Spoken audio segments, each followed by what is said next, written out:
You know, out of the cricket is one of the things that make me qualify myself as an educator, you know. I went to Grenada, 12 man. Trinidad, 12 man. Dominica, 12 man. Cricket is a funny game. Sometimes, boy, it take a little luck to get a start. Man, it was like heaven. When I have to play a cricket game tomorrow, all 2, 3 o'clock in the morning, I peeping out. When rain coming, I start to make noise. Why rain had to come and so on. Playing cricket in front of the mirror. T20 cricket will suit me. I got the opportunity to play 4 50 over game for the Windward Island. My first game was against Jamaica in Jamaica. And it's 2 edge from Jimmy Adams. They get 6 runs. I'm bowling to Roland Holder. Junior Murray, the captain, set my field for me. I beg him to give me a man on the mid-wicket boundary. He's telling me bowl with the feel like how he's bowling. Based on situation, we come up with slogans. Like this year, we lost our first 2 matches. And our slogan was, it's sweeter from behind.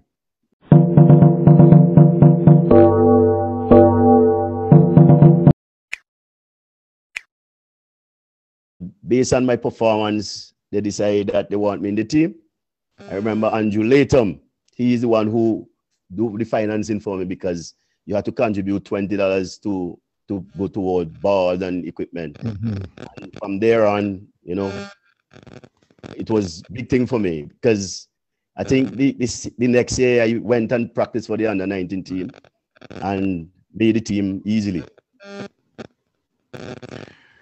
You said something there that's very interesting, and I always wonder how you got involved and how you got involved on the biggest stage. So if I was to fast forward a little bit, well, first, let me just re-emphasize what you said also about when you played cricket. I think in those days, anything that can roll pretty much you used to play cricket, you know, whether seagull, you know, coconut, you know, young breadfruit. But anything. I always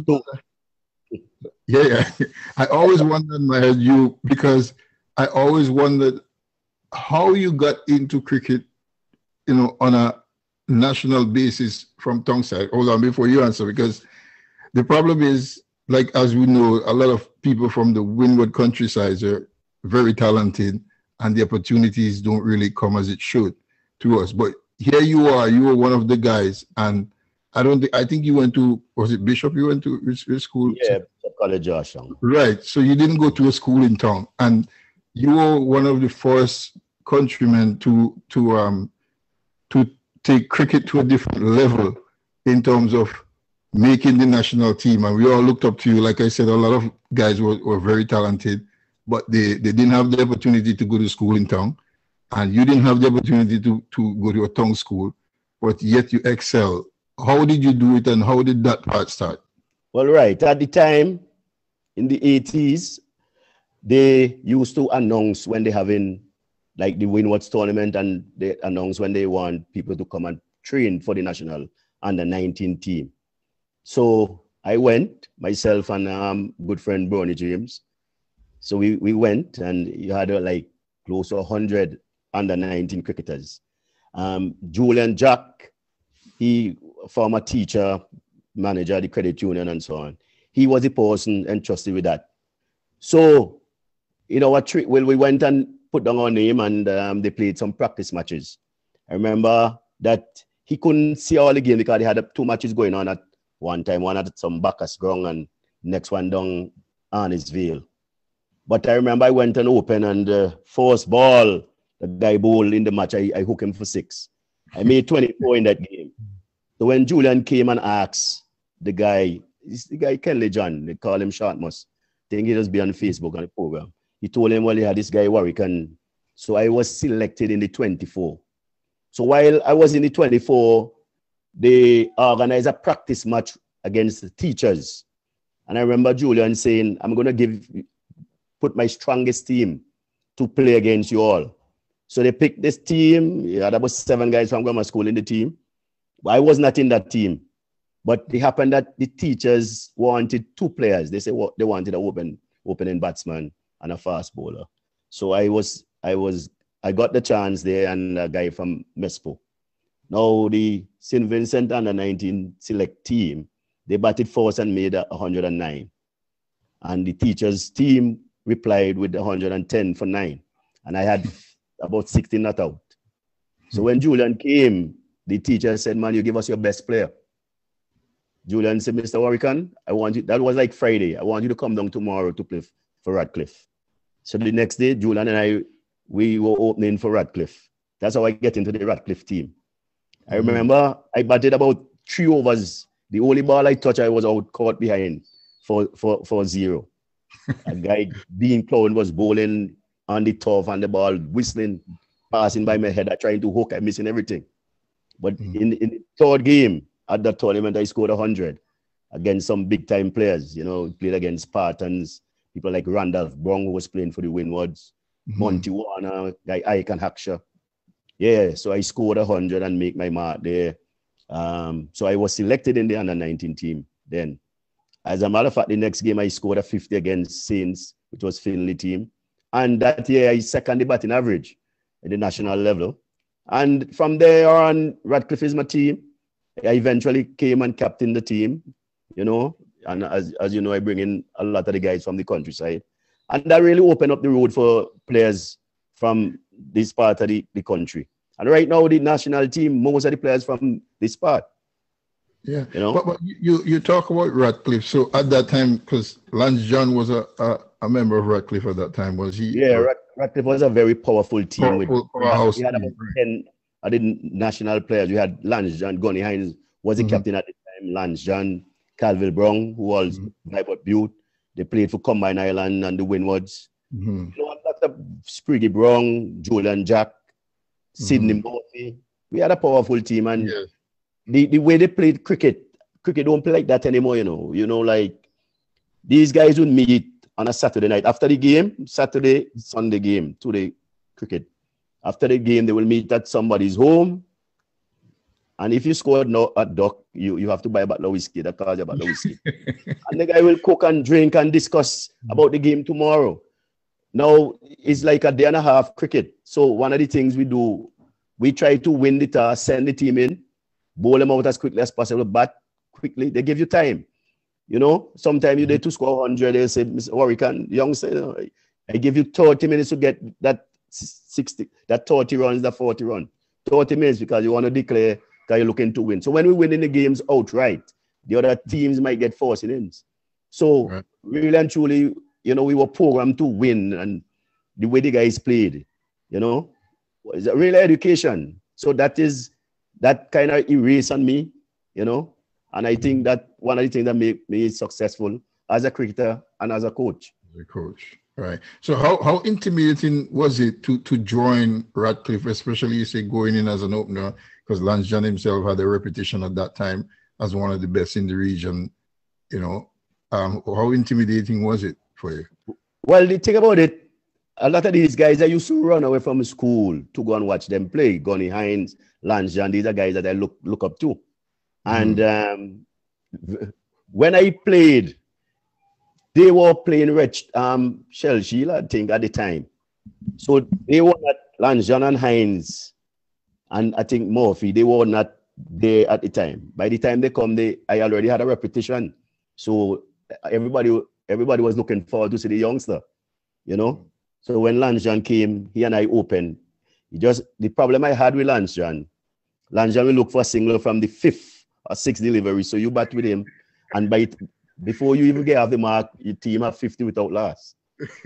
So the man could have really beat it. I have not seen anybody that can beat that ball, especially when you have genuine pace like Lance John. I'm telling you. So I really enjoy playing with these guys, you know. Just to slip off a little bit, some people said that that he got discouraged when he wasn't selected for West Indies team. Yeah, I remember. Yeah, he had a real prolific season, and he thought that he would have at least gotten a game in the President 11. And I remember they picked a guy, Delmo Peters from Jamaica, ahead of him. Now, if you look at Lance John's record, Lance John has a century against England with Angus Fraser and these guys when they toured. He also had a century against Australia. I remember that game against Australia, he made 88 and 100 and something. He loved fast bowling. And I've seen the fast bowlers around the Caribbean. Lance John will beat these guys' ball for spite. And he will tell me, you know, when I played for the Windwards, I remember we played against Jamaica. in Dominica, and you had Courtney Walsh and Patterson. I was the 12th man. And Lanjan was sick. He had flu. So he couldn't open the innings. All right? He batted about number 5 or 6. He went out and he slashed some, you always say, even the slashes on. Man, he made 24 in no time. Patterson gave him a ball, go around the wicket and hit his stump miles back. Now the second innings, you know, he tell me, well, we were trying to draw the game. So Carl Glasgow was the manager and instructed the guys to stay out there and bat so we could at least own a draw. Mm-hmm. And I see Lance shaking his foot like in a way, and I tell him, man, you know, the slash is on, you know. And man, Lance started to beat that ball. As well, see what's happening. Walsh cut down his pace and started to bowl some in cutters and so on. Patterson continued running. And when Lance hit the ball, I know you're just hearing cow, and they had galvanized around the boundary board. You're hearing pow. And I tell the Patterson going back around the wicket at Lance John and bowl a short ball. And Lance hit that ball so hard, that ball hit on the wall by the school and come right back and almost out. After the game, he wasn't talking to anybody. The man was so peeved with all what happened. You know? Yeah. And I think Lance was special, man. I think he was special. You know, we had some real good cricketers. Yes. You know, really had a passion and they work hard at the game and so on. And I think it was just an exodus of them around the same time came about because that one St. Vincent had like maybe about 7 in the Windward Island team. Yeah, yeah, time they have 8, 9. Dominated, and we must say that during those period in the 80s, you know, the West Indies team was by far the best team in world cricket. Yes. So it was the same. He didn't have room for much people. The same players like 10 years. Right. Because do some extra special and have some level of luck in order to get into the team. True. Because if guys like Danley Joseph and Lance John were around, they would have made, with the kind of openers they have now, they would have made the West Indies team with ease, you know? Yeah, and to go with that, they have different formats now. So exactly. The 50 over the 2020 and the Test cricket. So and you notice a lot of people get opportunities. People fail. Right. You hardly have a series with the same players. True, you know? True. All right, so things different. You're into Radcliffe and you're about to do make the national team. How did you come about with your bowling? How did you decide you wanted to pick up spin bowling as opposed to any other activities on the field? Well, the thing about it, you know, I started to bowl from a good while. You know, in the young days, you try everything. You know, I try a little medium pace, but you know, a little boy, short boy and thing. People gonna laugh at me with that. I bowl a little medium pace in England. So when I started to play for Radcliffe, you know, they used to use me as a part-time bowler because we had Stanley Hines, as you know, big spinner. I haven't seen anybody spin the ball like him up to this point in time. And we also had a fella called Fred Trumingham, former national footballer, real good arm spin as well. So those are the two guys. When they already bowl his 5 overs, Hines and Trumingham will bowl. But then, you know, sometimes there's a partnership that's stubborn and they're not getting these people out. They just throw the ball for the youngster. And then I will go and bowl 2 overs, 1 wicket, or 2 overs, 2 wicket, 2 runs. And they take the ball back from me. Until Mr. Julian, Jack and Lange, and I realize every time they give me the ball, I'm destructive. So I'm meeting them and say, man, Warrican has to bowl. So they start to bowl me ahead of Fred Trumingham. And one of the things that I used to do well, you know, I had my own way of gripping the ball and so on. I used to get a lot of drift. So when people playing, the ball will drift away and turn back, and then they convince that I'm not turning the ball. So I used to bowl from the non-off spinners end, and Hines bowling from the off spinners end. Yeah. And I picking up 4 wickets on him, and Hines will move me from that end and come down to my end. And then realize nothing happening for him. So then Fred Trumingham not getting any ball anymore, so he decided he finished with that. Yeah, and I was destructive. I actually have a record in St. Vincent. I break my own record in terms of the most wickets in a season. I took 68 wickets in one season, playing a few matches. Before that, it was 55. That was my record also. No. Before CP comes in, let me ask you this.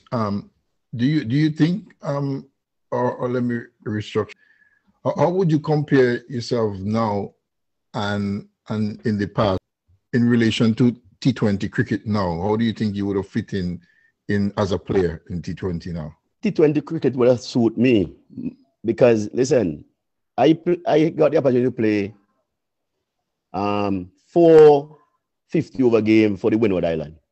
My first game was against Jamaica in Jamaica, and I bowled early. I bowled my 10 overs for 16 runs, you know. I had 9 overs, 9 runs, 2 wickets. Wow. And it's 2 edge from Jimmy Adams. They get 6 runs and somebody run and push a ball. At no point anybody tried to get any ball to go anywhere. I just bowl at Buckner was saying, man, this man bowling iron ball. If you look at my economy about 3 runs per over, you know. True. And he only got up to 3 because I played a one-day game against Barbados in St. Lucia. And it was a 25-over game. Junior Murray was the captain of that team.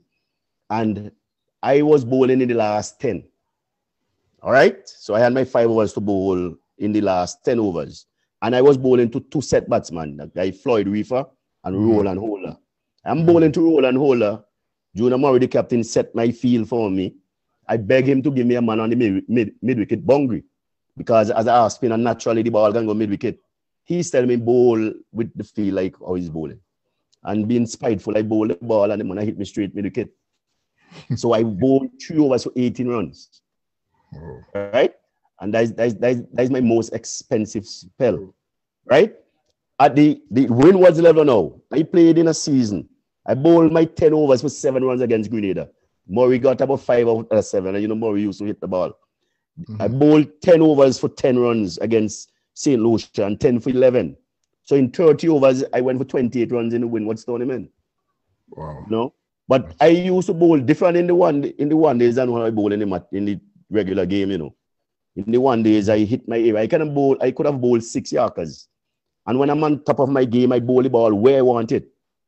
You understand? So I figure I would have been a handful. Now, you have other shots that they play, they reverse, sweep, and this and that. I know. But I think, especially in terms of my bowling, all right? I would have loved to play some 2020 cricket. And you think you would have been a power play bowler? Man, I could bowl anyway, man. Yeah, I would have bowled a good power play. Because I could bowl Yorkers. And listen, one of the things I do, you know, I used to hit a length that will push the batters back. And they can't get room to cut. They can't get room to pull. And let me tell you something. I was the coach of the St. Vincent team with Stanford. And during our session, Lyndon was very destructive. Lyndon was taking out all the spinners easily. So in a meeting, now I told the spinners, man, you all will be bowling good against other people. All make Lyndon put all under pressure and bowling poorly at him. So Lyndon said, well, coach, you come and bowl now. I say, after this meeting, I will bowl to you. I'm going to bowl 4 overs to you. So we agreed. So after we went down and we were playing at Stubbs, Butler and company. I had a fielding team and he batting. And listen, I bowling and he get picking up some singlows. That is one, That is one because I'm pushing him back. Can't get to cut, can't get to pull, can't get to hit me off his front foot. When I had the last ball, I say, all right, look one. I throw it up in there for him. So he hit it for 6. I say, yeah, you know what they said? Coach, you are easily the best spin bowler in St. Vincent. And by then I retired for how many years? Yeah, man. So I think I would have fit in good into that. I remember it's a lot of practice, you know. These guys play cricket, they've been paid. But in my time, it's every day. If I miss a day from cricket, I feel sick. Well, from exercise. So when I play cricket, I play football, as Sippy will know. You know, but you have to sweat every day. When you ain't get to sweat, you get miserable. We'll come up to fitness later on after CP jumps in.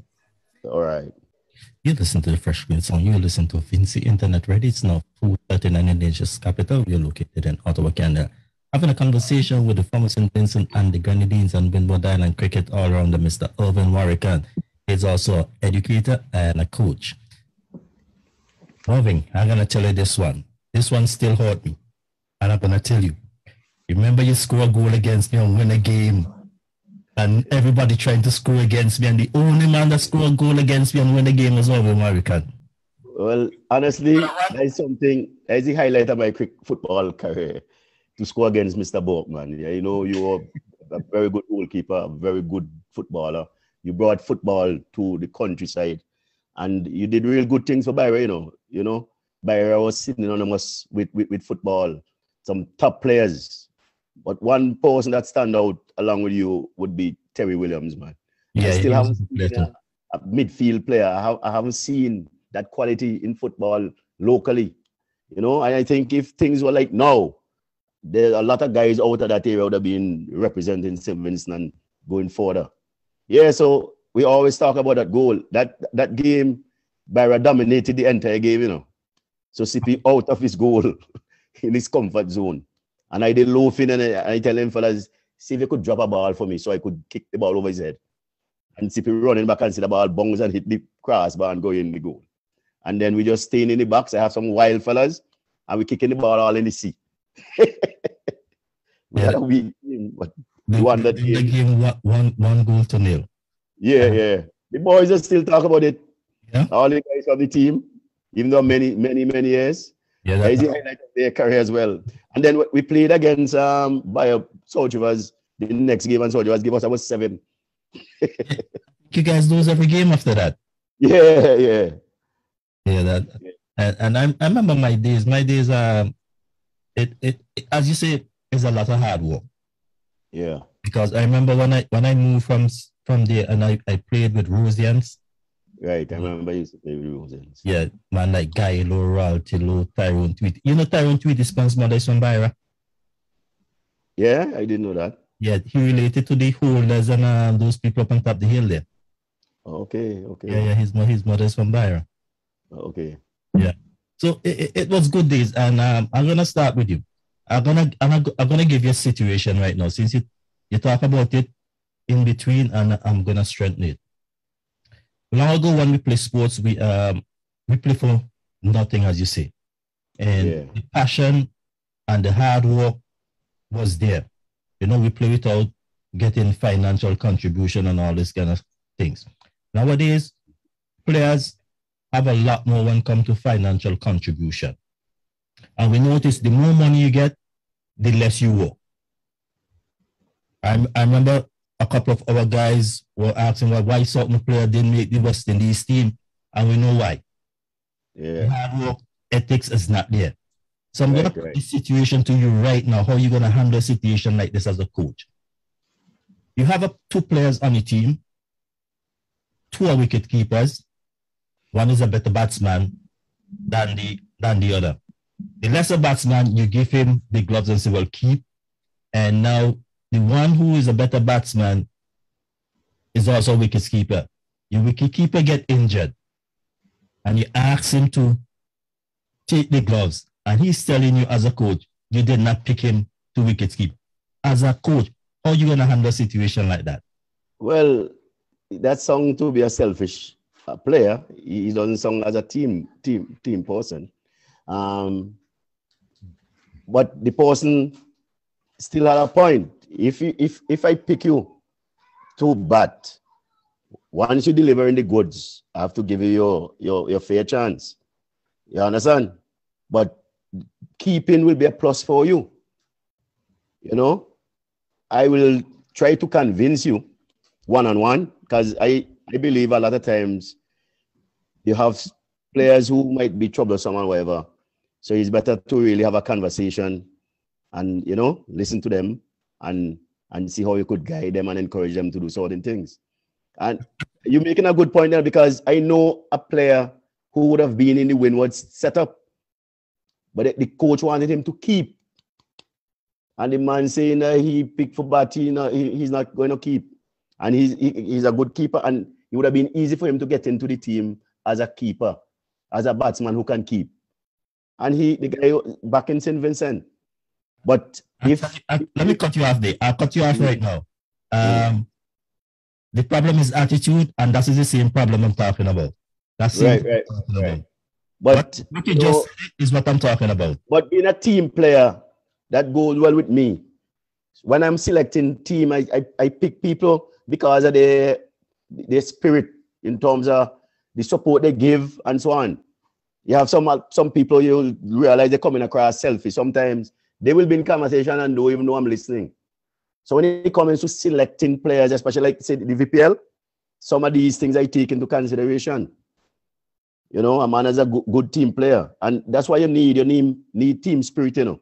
You need people who are passionate, people who are encouraged, people who enjoy other people's success and so forth. And you play as a unit. And that's one of the key to success.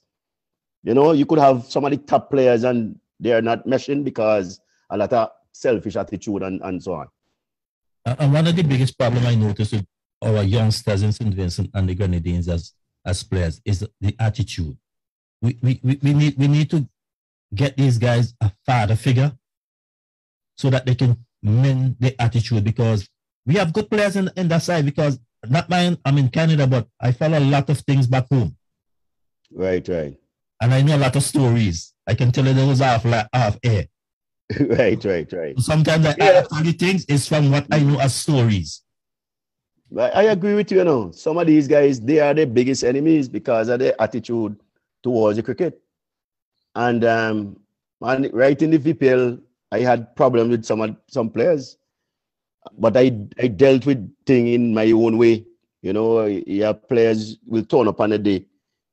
It's like split personality. On a day, these guys are happy and you get the most out of them. The next day they come and they upset with whoever. And you carry it right over into the cricket. And you will see the days when they're not performing. It has to do with the attitude. You know? I can point out who those persons are, because I know I follow a lot of stuff. So don't think I'm going to talk things.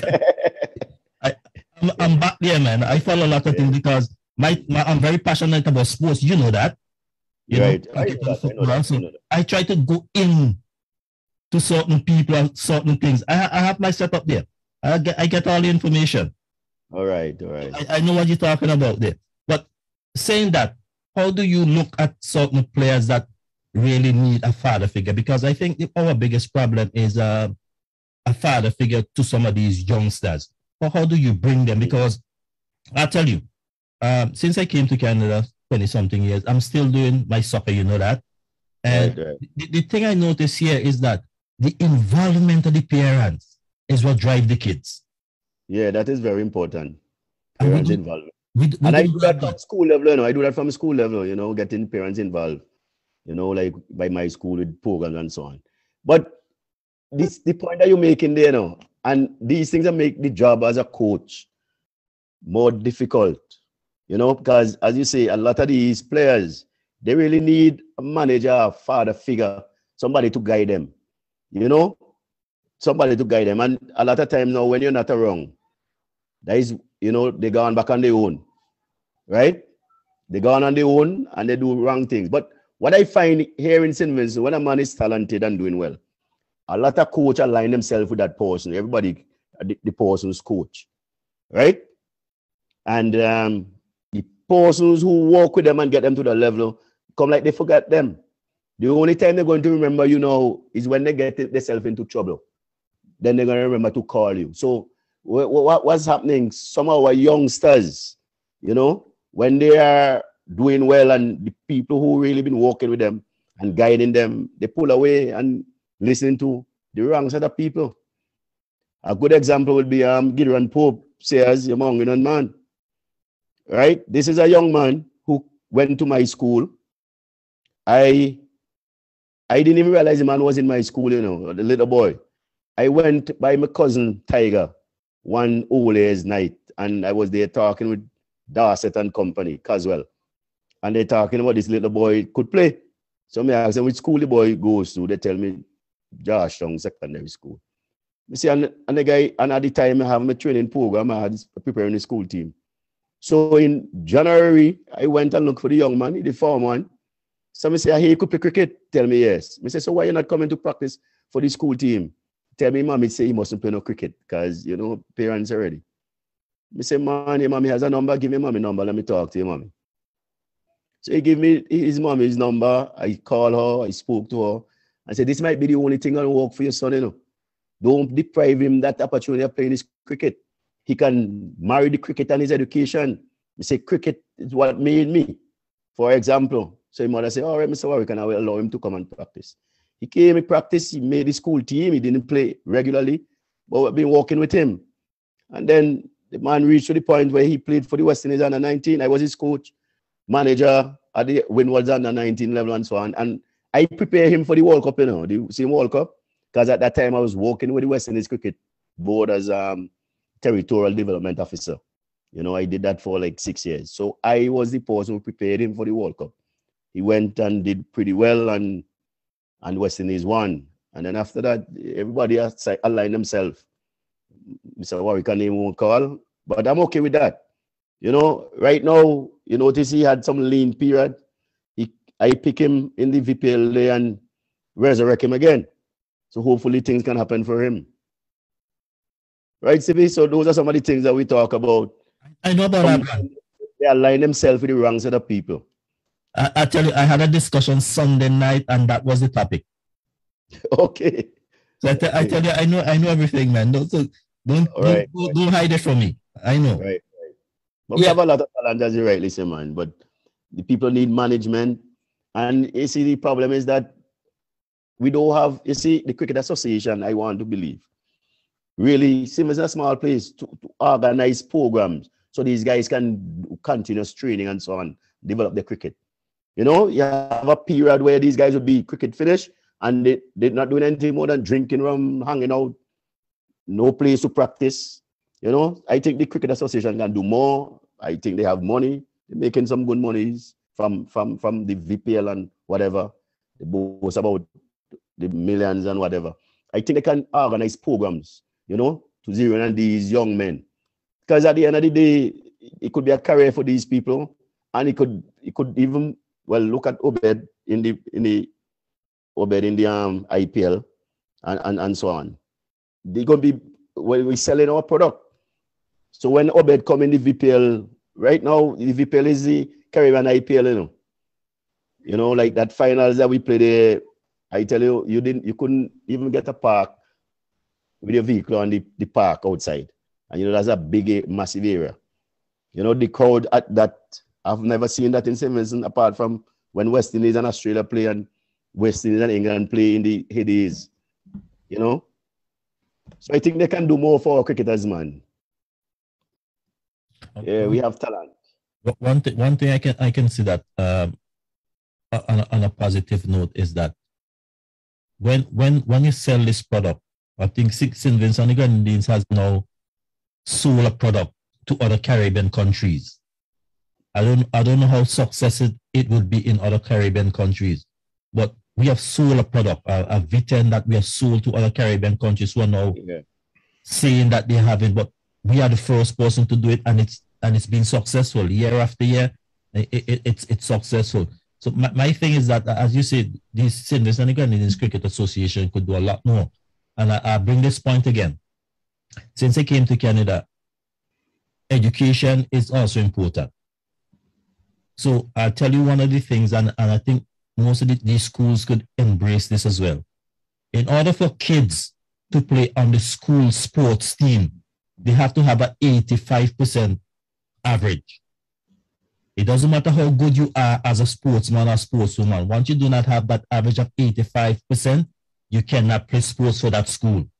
So what most of the school do to the people who are very good, they give them extra lessons to bring up their standard to 85%. You think that's something that we should embrace in St. Vincent and the Grenadines, because, as you said, we can marry sports with education? Well, honestly, I can't see how that can work in St. Vincent, and I'll tell you why. Remember, after they do the primary school exam to go to secondary school, they select the best for grammar school, the best, most outstanding student for grammar school, for high school, for Thomas Sanders, right? And then some school get the children from the lower end, right? So you get a lot of weak students in terms of academically. So you put a 85% thing, some of these people will never get to play for the school team. Having said that, like by my school, I have teachers on board who will try to give extra help for sports, for the people involved in sports in the school. Because my thing is, once you represent the school in sports, the school has to do something for you. So teachers will give them extra lessons, help them. They have their projects to do and so forth, encourage them. Right now, we had a girl who just came back from the Carifta, Shanti Matthias, run under 17, the 100 and the 200. She got to the final. And I already had a conversation with the principal and teachers, the management team, that we need to do something for her. Because we have to try to get up to a particular level in terms of scholarships and things you're thinking about coming up soon, you know. So we look to try help our students. And I mean, there are quite a number of students that play foot cricket. A lot of these cricketers, they came to Joshua Secondary School, you know, people like Lyndon James, Rijon, Well Gidran, Dillon Johnson, brother Delroy, Salvan Brown. And, you know, most of these guys, you know, are successful. You know, Mark Simon, who was on the program sometime there, you know. So we try to help as much as possible. And I tell you, especially around this time, a lot of the teachers on board with the sport. You know, we normally have continuous sports, you know. And then with the pandemic, with things slowed up, the first day at school, we had a management meeting and the principal is telling me, Mr. Warrican, we need to put things in place to start our programs back. So right now, we're working on that because we have track and field, football, volleyball, netball, cricket, the major sport. We do continuous training for athletes and so on. You know, we send letters out to their parents and get them involved, you know, in these meaningful activities. So, Mr. Bork, I don't think that will work in St. Vincent, you know, but the idea is a good one. I was in a system like that in Jamaica when I did some teaching there when I studied there. You have to get a sorting, but, you know, some of these people will cheat, you know. So, your best cricketer, he fall below 50. You have to find a way to get his marks up to 50 and above. Yeah, but the idea is a good one. You know, it's a situation where you're not just the sport, but you need to have a career too, because after the sports, there's something you have to get back to. So you need to help them and in terms of the holistic development as well.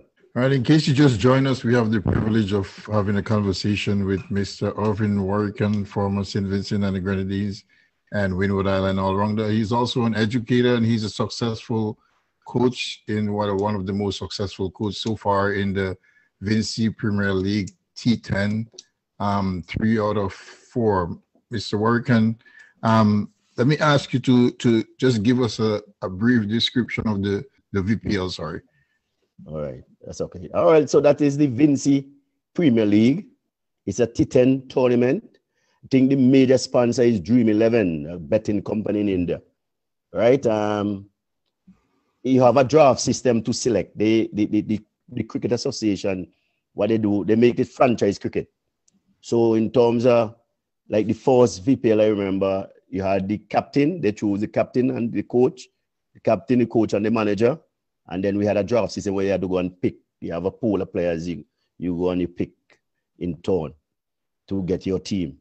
All right. The VPL, the T10 cricket is, as far as I'm concerned, is a fraction of a cricket game. You know, 10 overs per team, 60 balls. All right. Very intense, though.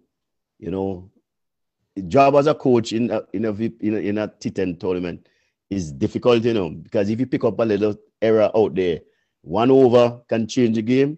The over gone already.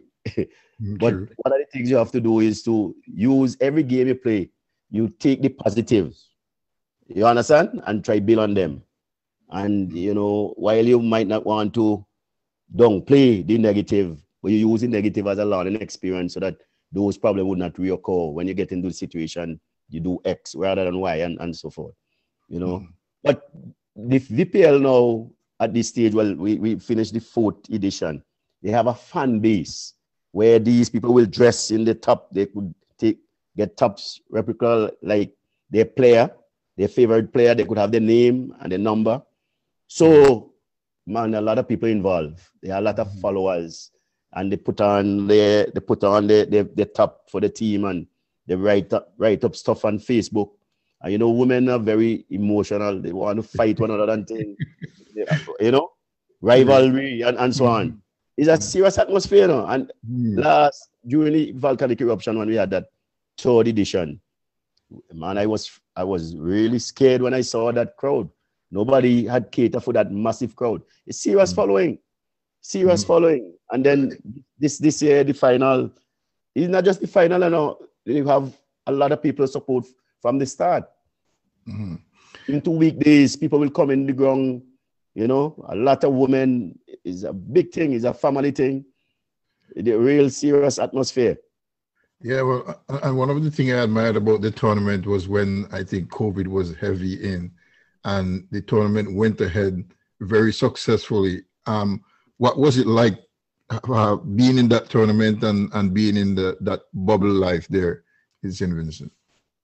Right. Well, the thing about it was COVID and it was the volcanic eruption.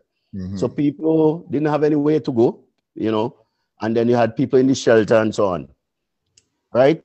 So that was the scary part when they had a lot of restrictions. We were in the bubble, we were using your sanitizer, your mask, and whatever and so on.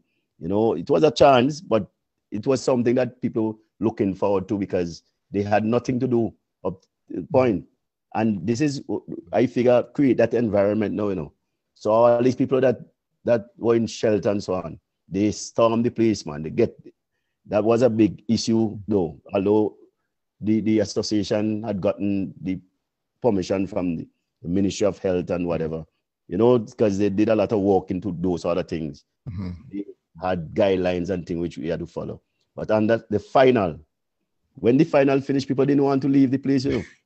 Honestly, it was rampant with supporters and so on. You know, so that now is the vibes. So coming this time is like everybody looking forward to the 4th edition. So it was really well supported.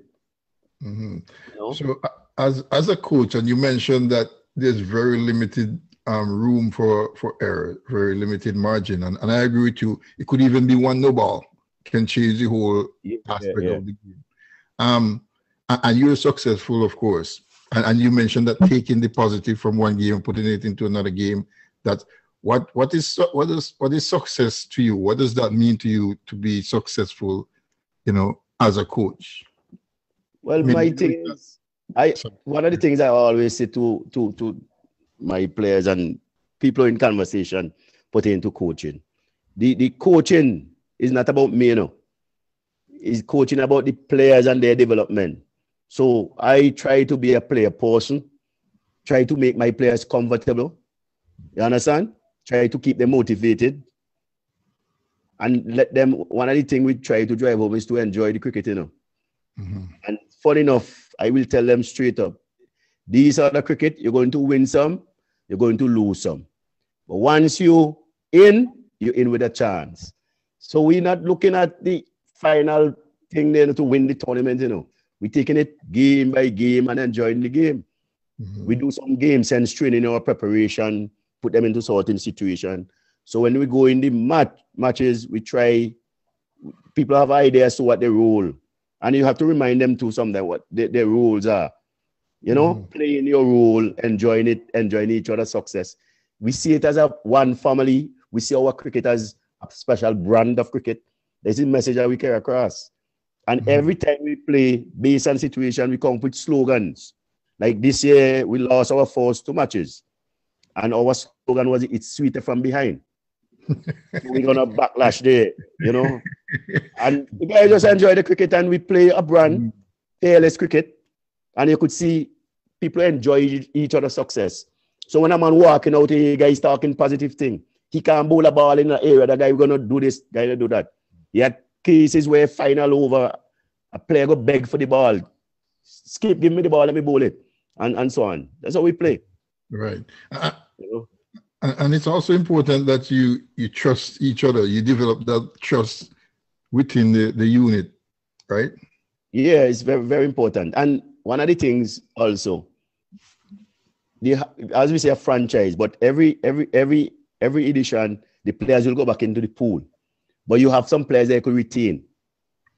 initially you retain 4 players, like the second edition 4, and then they said 3 this time around. So really and truly, you try to get your nucleus, because chemistry is very important. So you have certain players that you need to get, and you look for players who could fit in, and so get your departments doing. And normally I believe in getting a good keeper, but this year the guys they came out for me. So everybody tried to pick my players from the tournament before. See, I'm too old now, so otherwise, I would have came back. And, we are too old. We never get these opportunities.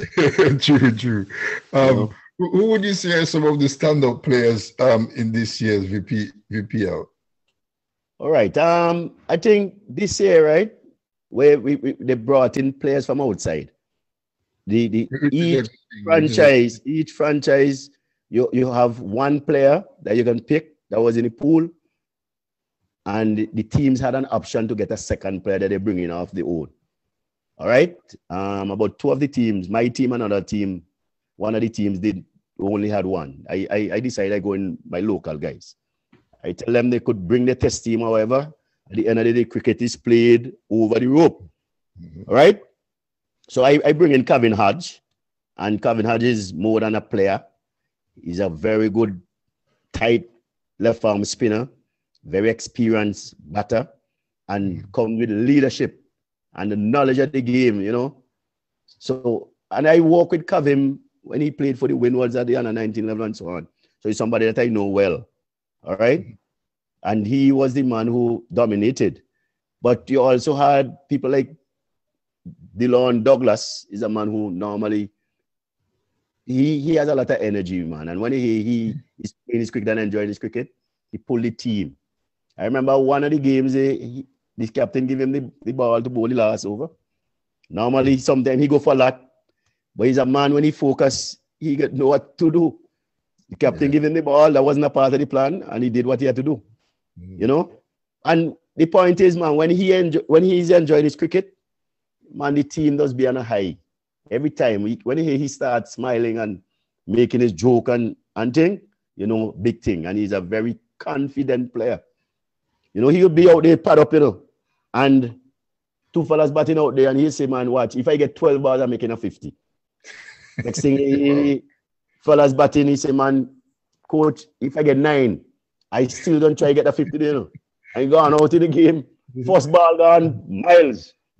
He might get out or whatever, and we laugh about it and so on. But Gideon Pope, this edition was the first time he really shined. I think in the teams that he played before, I don't think they were using him well, But you have some good youngsters. Well, the guy who got the most wickets is a guy, Ryan Williams. He really bowled well. He didn't play the first 2 matches because he was in England, and I didn't even realize that he was in England. But he did pretty well. Another person is Asif Cooper, who is the captain of the Grenadines Divers. He's a good all-around cricketer. He had this guy, Powell Hooper, from the leeward side. A good all-rounder as well. Romano Pear from Newgrounds. He also played with Lyndon's team, the Explorer. He's a good player as well. I think you have a number of good players, but I tell you this, T10 cricket is not the right type of tournament to really judge players, Right, you cannot assess. Because honestly speaking, and this is why I tell these guys, if man who batting number 5, 6, and 7 to be batting regularly, you're behind the 8 ball. Right. You divide the 60 balls by your first 4 batters. It's 15 balls per batter. You have no time to settle. You have to go and try to maximize. So you call for lusty hitting and so on. So really and truly, in my thing, I don't see that as any development, that more entertainment. Get the youngsters to play the longer version and work on different things and so on. While they can still learn things because in the situation, learn the role and learn from the experienced guys. Sure. Right? We got quite a lot of talent. We have a fast bowler. He's in the Windward setup. The guy Damian Martin from Park Hill. The man is bowling pretty quick. I want to believe anyhow he get into the Windward's team, they haven't picked him to play in the first 2 rounds of games, I think he could get into West Indies team, you know. If you watch the Spice Isle, T10, he floored Fletcher. And yeah, he hit Fletcher, he hit Antones, and these are top players. The man take out Fletcher. Fletcher was out of the tournament. They replaced him with Sonny Lambris. Yeah, the man bowling with express pace, man. You know, we have talent. We have talent. We have this guy Ray Jordan. This man is bowling like the wind. When the man hit the pads, you in the stand and you're frightened. But they have a problem with his action. I don't know. You know, from ever since he has a crooked elbow. You know, he got a kind of cock elbow because he had fell from a tree when he was small and so on. I remember after the World Cup, he and Rabada, they were the 2 fastest bowlers in that World Cup. He went to Australia. It's only when they use cameras and things and slow it down, they realize his elbow was more than the 15 degree and so on. He did some work, but it seems as if, based on what they're saying, like he has that problem. But if he doesn't have that problem there, I can't see he's not in a West Indies team. I see Bullard Pollard and really pepper him with some serious short balls in a 50-over tournament. But we have talent. We have talent. It's just that you need programs to ensure that these guys keep playing cricket at a particular level, working on their weaknesses. You understand? To take them to the next level then. And it's good to see Gideon Pope back because I remember during the World Cup, even people out here and non-Vincentian, they used to like the way he was playing. And they said, boy, that's the next Chris Gayle because they're both left-handed. So. Right, yeah. Right in Jamaica, they used to say that that's Chris Gayle. Because he had gotten a contract with the Talawas, you know. Yes. A team from Bangladesh. But around the same time, he broke his hand when with some cousins and drinking and thing and damaged himself. But right now, he's really locked on. He's serious.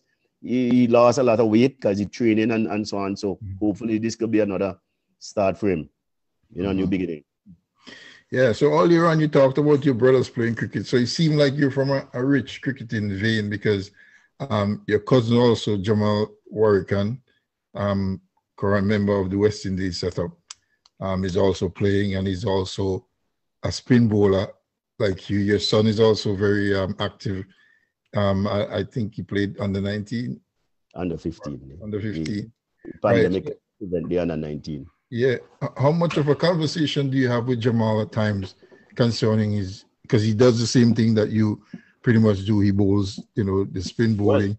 Well, all right. In the early days, I used to train with him. I used to walk with him, you know. A couple of times I went to Barbados and walked with him to his father. You know, his association with the University of West Indies.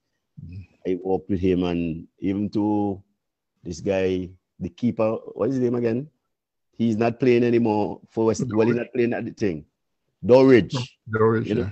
Yeah, and all these guys are real close friends. They went to the same school. So I did some work with Jamel, you know, and from time to time, Joel will call and we will talk about certain things that he can do to improve his game and so on. Well, he played in the VPL this year. A team brought him in. They used him as a extension. So I remember when he came and looked for me and we had a conversation and his teammate was smiling because they figured they tricked me.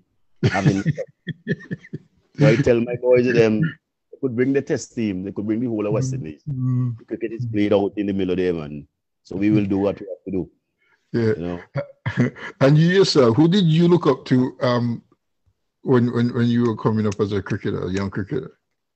Well, I tell you the truth, man. I had this passion for the cricket.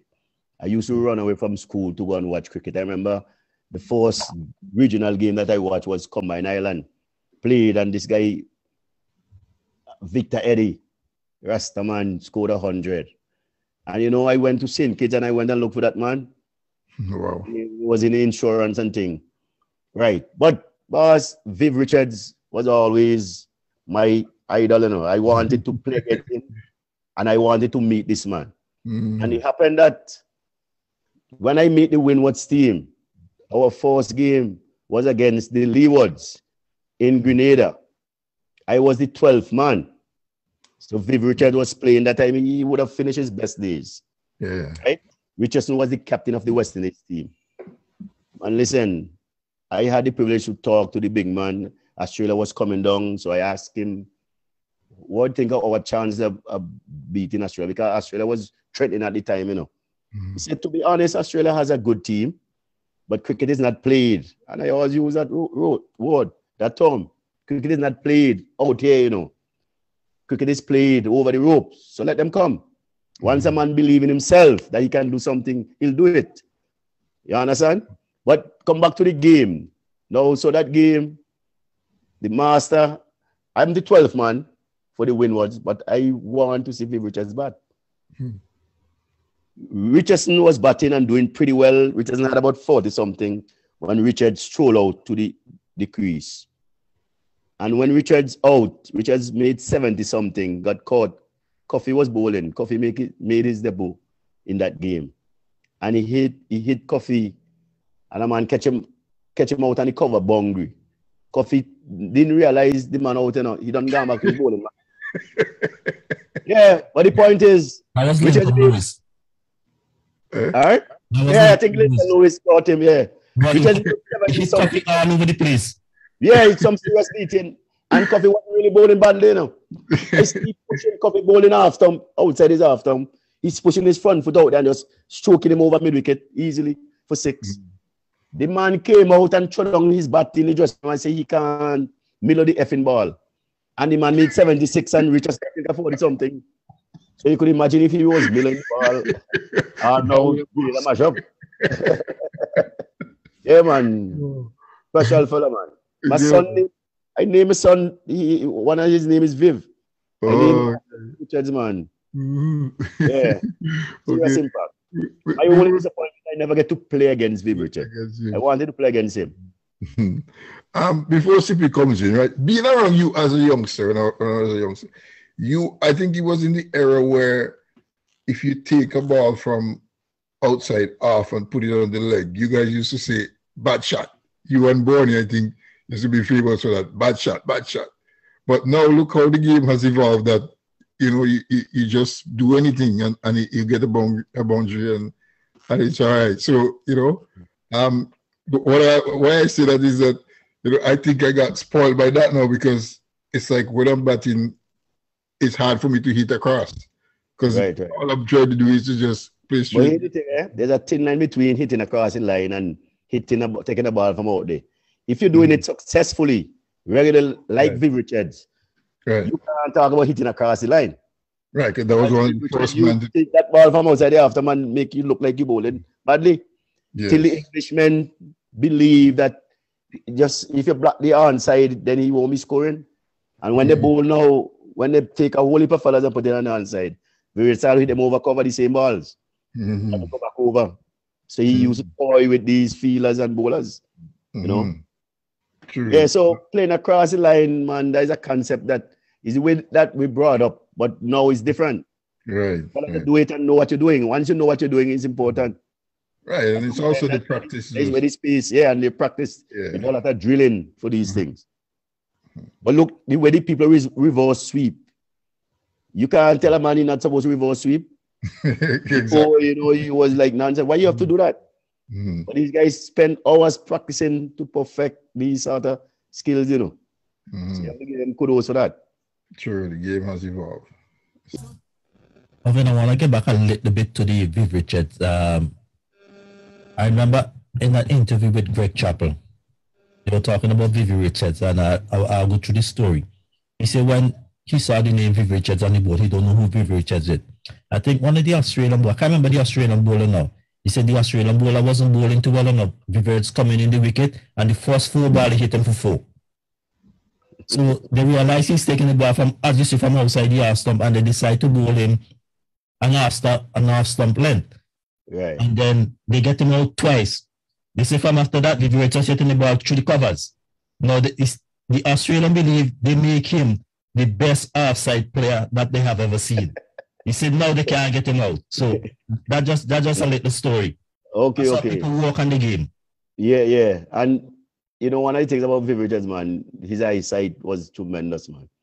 Real serious eyesight, you know, they would tell you that he wasn't the most classical player. But the man, one of the things, you know, I did a course with some Australians one time, holidays. And, you know, Viv Richards, they use the prolific players.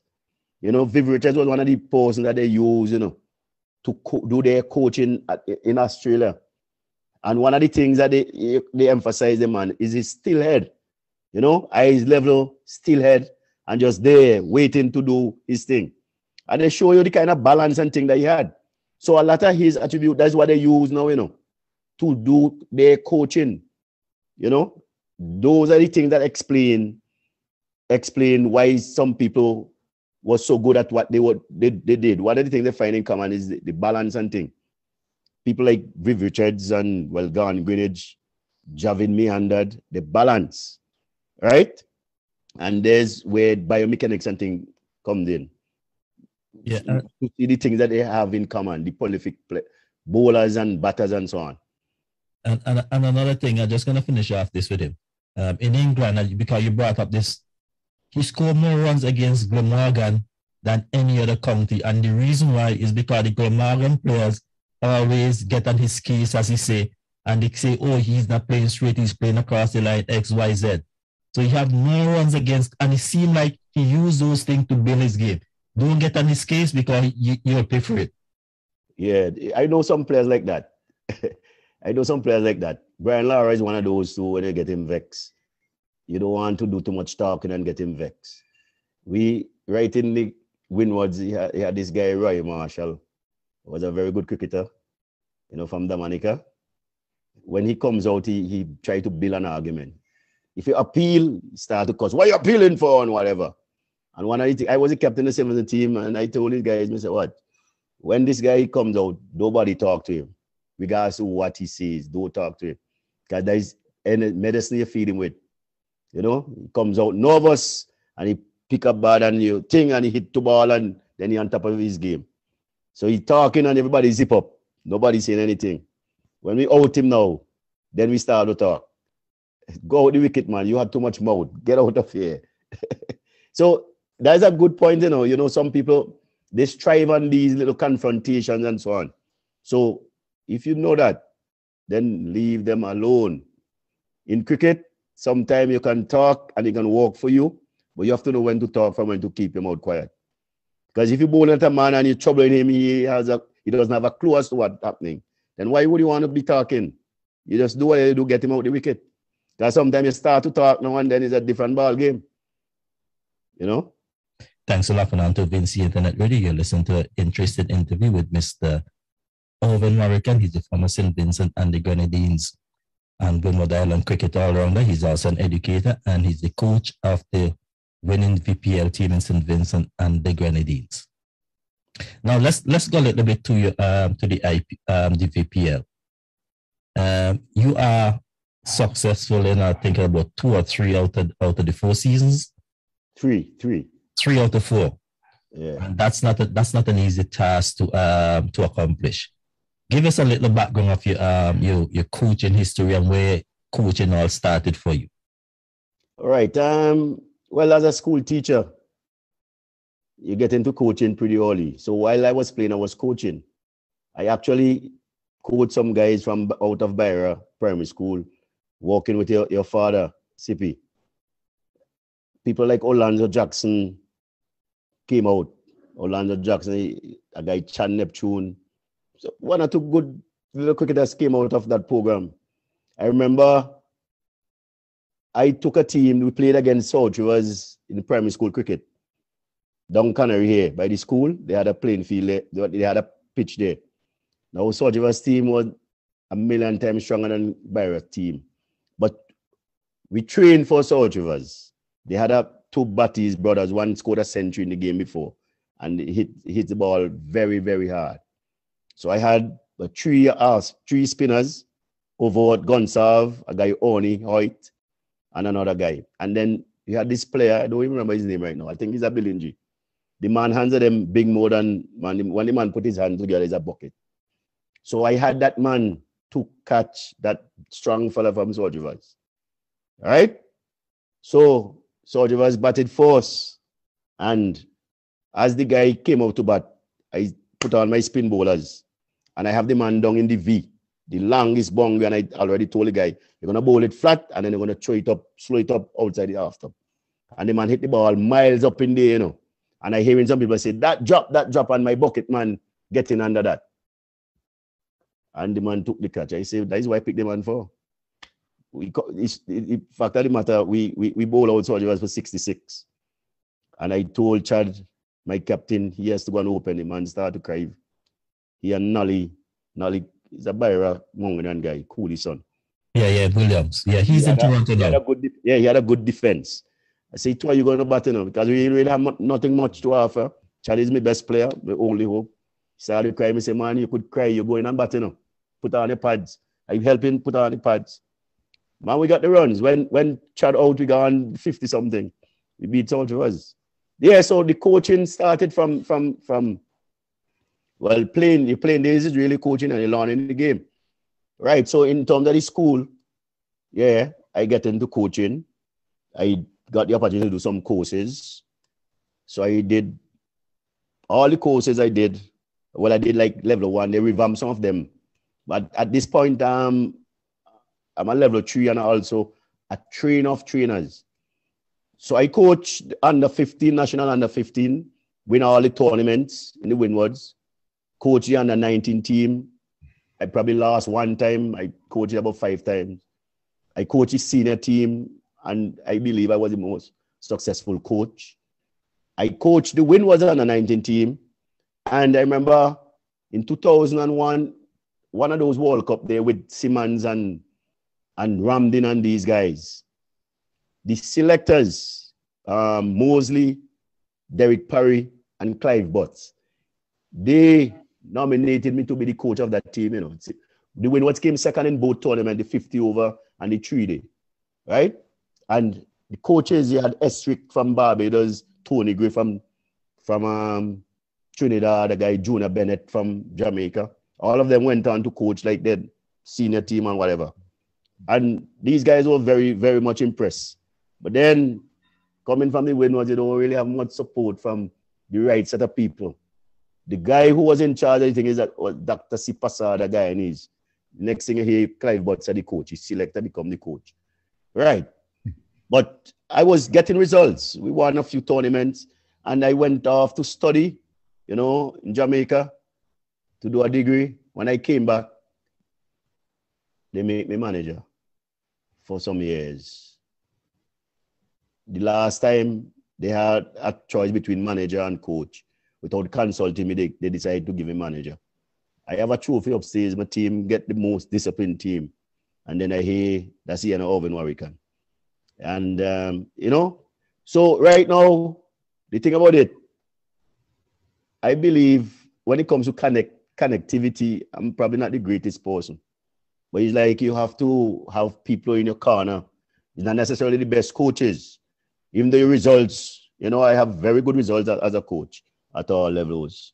You know, I train coaches, you know. That's one of the things I do a lot. Although that kind of right on is slow, they're trying to revise it, the coaches' education. But I went around the Caribbean and trained coaches, you know, and in my exams and stuff that I would have done, I excel well, you know. You know, I remember I did the trainer of trainers in Jamaica. Coaches, top coaches from around the Caribbean. And a lot of people do a lot of chatting. But we had to do practical lessons, theoretical lessons, and written exams and so on. And out of it all, I came out on top. When I started to make my presentation, these doctor this and that from the University of Technology wanted to know, who is this guy? You understand? I remember in evaluation, they were giving everybody a chance to train around a marker, and once you catch a marker, you give your impression of the program. And this guy, O'Connor, he played, I think he's Minister of Sports in Anguilla now. The man said he thought that I was a doctor because I had to do a presentation on the menstrual cycle. And the man say he never understood that until I explained it. So I say, man, I'm a doctor.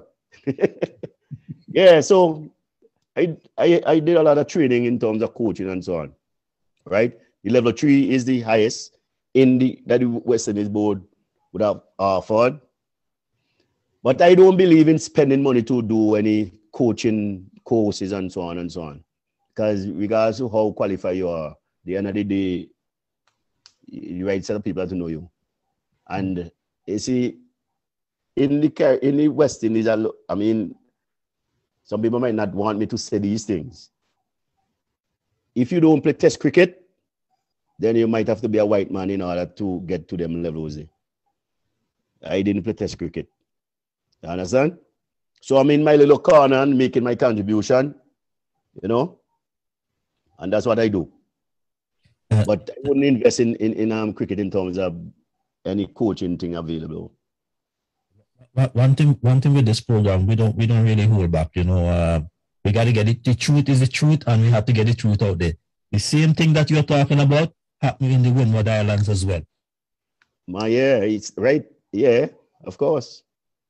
We talked to a couple cricketers before, and the politics really start at home within the Windward Islands, where the Windward Islands do not push their own players, even St. Vincent and the Grenadines. Remember, Vincent was supposed to captain the Windwards, and he did not even get a backing from his own players in St. Vincent and the Grenadines. You remember that? Well, yeah, the system is like that. You make a good point, because look, I have a friend from Grenada. The guy and I, we were working together. He was the coach of the Windwards under 19 team, while the name is Duncan, Raymond Duncan.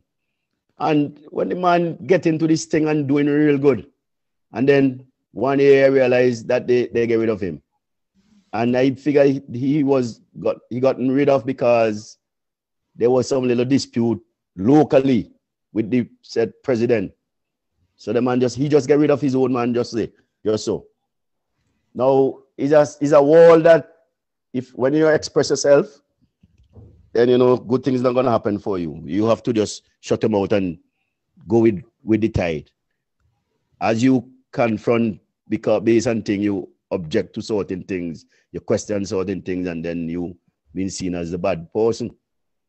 And that's how it is, honestly. And that's one of the things, if we really want to go forward, we have to get rid of. As we call it, petty jealousy, or whatever you want to put in it. It's not good for our development. I agree with you. But, you know, honestly, you know, I am into coaching right now just because I am happy to give back, especially in my country here, to help the youngsters and so on. You understand? That's why when you ask the question, I told you, by profession, I'm a teacher. Coaching is more recreation, even though sometimes I might facilitate certain courses and thing. That's how I see it. I go by my school and I walk an evening with the youngsters and so on. And if anybody in the area, like certain guys, I'll invite them to come and train and try to make a contribution. I enjoy doing that. We're talking to Mr. Irvin Warrican, former St. Vincent and the Grenadines and Windward Island all-rounder and successful VPLT10 coach, and he's also an educator. Irvin, leading back, let me follow up from your CP's last question there also. As a coach, what would you say? Well, first of all, let me say thank you for your contribution that you have been making and what you've been doing for St. Vincent and the Grenadines by when you represented as a cricketer, and now you're really making yourself available for the youngsters coming up, you know. So thank you for your contribution, and I hope that you continue to be an influence on others. So having said that, what would you say is your biggest attributes as a coach? Because being an educator, I think I have an idea of what it is, but tell us what's your biggest attribute as a coach? Well, one of the things that work for me, I want to believe, is that whole marriage between my education and sports in general. All right? Because as much as I am a cricket coach, My training, you know, I major in track and field. I have training in football. When I say training, I had certificates. These are programs that I would have done. But one of the things I think working for me is really that interpersonal relationship, to understand people, you know, to understand people, right? Mm-hmm. And I want to believe that in itself, right? The love for people development, you know, getting them involved, you know, tap into their leadership skills, give them responsibilities. There are a number of things that I think that work for me. Making them comfortable. Because, watch now, over the years, I mean, the early days, I used to be making a little noise and thing. If you come to the VPL, you probably won't even know that I am a coach. You're going to see people on the line shouting, especially when the team doing well, enjoying, carrying on, get involved in the players' success and so on. I will be sitting down. Some people say, I don't have any emotion. I'll give you what I'm supposed to give you. But I think the players feed off my energy. They have serious respect for me. You know, the way we communicate. We have that sense of trust, respect. And I give a man what I have to give him. You know, sometimes I could be a bad coach, you know, to give a man some quiet words and things. That's what I'm feeling. You understand? But to understand players and know how to deal with them is key. True. Right? I had a situation where players and certain players look for confrontation and we just lock them off and not saying anything to them until they come around. Mm-hmm. They come around, I say, hey, this is the person that I like. I say, to you, the other person I hate. They say, you have to be a team, man. I say, all of us have problems. We have to deal with a problem outside the cricket. You don't make everybody know that you have a problem and so on. So I get more out of the players than a lot of guys, you know. And let me give you a good example. There's a cricketer by the name of Atticus Brown. Atticus Brown is a very talented cricketer. I remember he scored a century against Barbados in under 19, the year the Windwards won that tournament for the first time. Played for St. Vincent and the Windward senior team. Youngster. Oh, he played for the Botanical Garden Rangers in the first 2 VPL. And I remember that during those tournaments, he couldn't play because he was alcoholically merry. You understand? Mm-hmm. So in the 3rd VPL now, everybody decide they wash their hands from the youngster. So I went in the draft and I picked the youngster.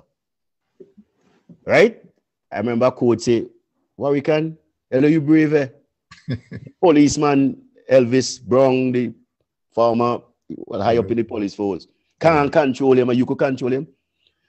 Plus, he's Elvis' cousins. They're cousins. Now, I had a conversation with a young man, and I tell him, man, you're on your last straw, and I said, nobody wanted you. But I know, I see something in you that they don't see. I know. I say, you're my wild card.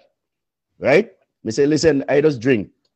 But you'll never find me turn up at training session smelling alcohol.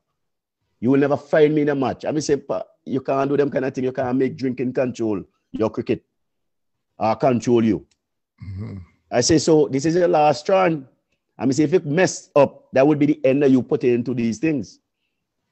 And so we had a nice conversation, and he promised me, he vowed to me that he gonna work with me and so on. And we worked. Man, I didn't even play him in the first couple of games. And I said, partner, just be patient. You're going to get your turn, and you're going to surprise all of them. And the man step out, you know, and start to stroke the ball and start to do his thing. I remember Elvis Brown now saying to him, Atticus, hello, what me do you? You're bad-minded. Because you say, watch out, he's a different man. But hear the joke now. So he played for me in the 3rd edition. In the 4th edition, as you do so, the same man that laughed at me, pick Atticus. Wow. You say, yeah. Because they saw the transformation.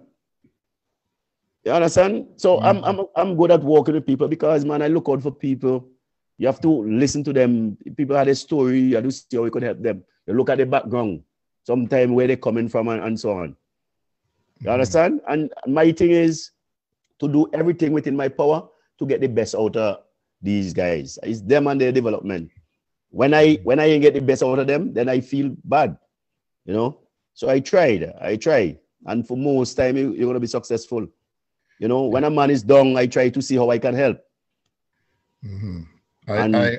They get the praises and I do what I have to do. I just don't get caught up. And listen now, it's not just my team, you know. When I'm and I try to help some coaches and managers as well. You know, like I hear some people calling players sorting derogatory things, sorting derogatory things against players. Say, don't do that. Tomorrow, you might be the coach or the manager for these things. Say, praise your players. When you see something special from your opponents, find some time to go and congratulate and encourage them and so forth. So I believe all the guys have serious respect, you know, and it's a long time. A lot of these guys want me to coach them at the national level and so forth.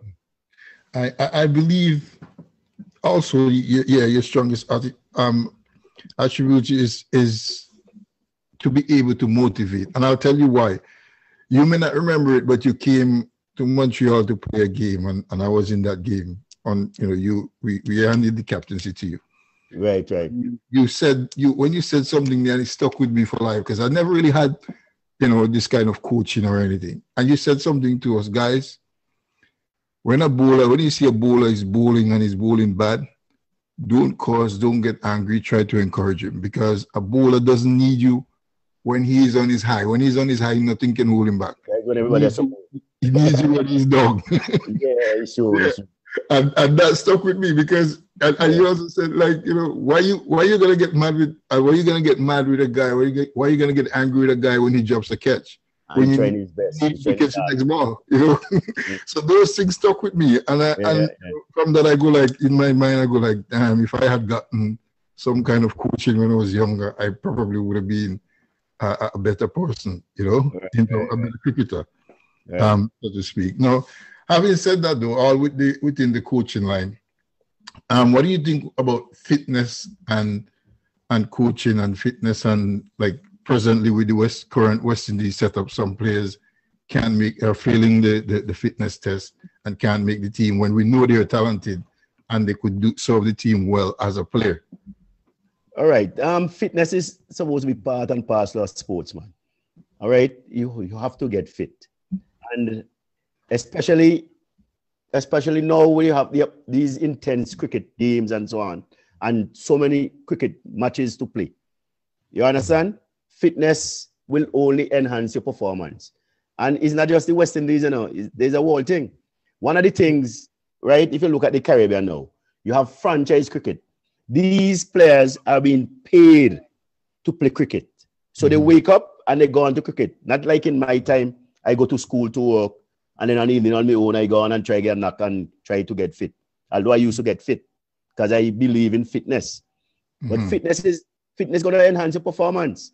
When you listen, I have seen it happen. Because when I prepare a team, I try to get the guys to be fit too, I've seen a team will dominate session 1, session 2. And in the third session, because of tiredness, the other team take the game away from them. True. Right? And it's appalling when you think about these people are being paid handsomely. They're making more money than politicians, civil servants, and whatever from playing a game. They're supposed to be training every day. They've been paid. They've been paid before they even play. They get contract. Yeah. So they have contract. They are paid monthly. Yeah. And when they play, they get extra money. These guys really making. Yeah, they get a salary, Now, you see the franchise? The guys like the Windward franchise in Grenada. All the guys who in that franchise, they are being paid monthly. Yeah. Yeah. And that money doesn't have anything to do with when they play. When they play, that's different money. So if you play, you have 10 first-class game. If you play those 10 first-class game, you could end up with $40,000, $50,000. That doesn't have anything to do with your monthly fee. Then you go and you play the 50 overs, and then you have the T20. Sponsors. So these guys make a lot of money, and it's plus sponsors. Private sponsors, right. Endorsements. Where they're in Grenada, every day they're supposed to go do the gym walk, do the training, they do the this, the that. True. Now, how can people be in that setup? And then you're going to fail a fitness test, and they put in our weight. Something had to be wrong with the whole system, you know? So I believe in fitness. But remember, in terms of the fitness, you have certain consideration. For example, you have to check a man's age. When they reach certain age, you expect the person to be as fit as a man who is 24. You need 30s and so on. So, you're right, but in life, everything a balance, man. The fitter you are, the better for the cricket. You know, if you notice the most successful cricketers, you know, they are very, very fit. Yeah. Don't you wonder some of these guys, say a man like Stokes, he will bat and score 150.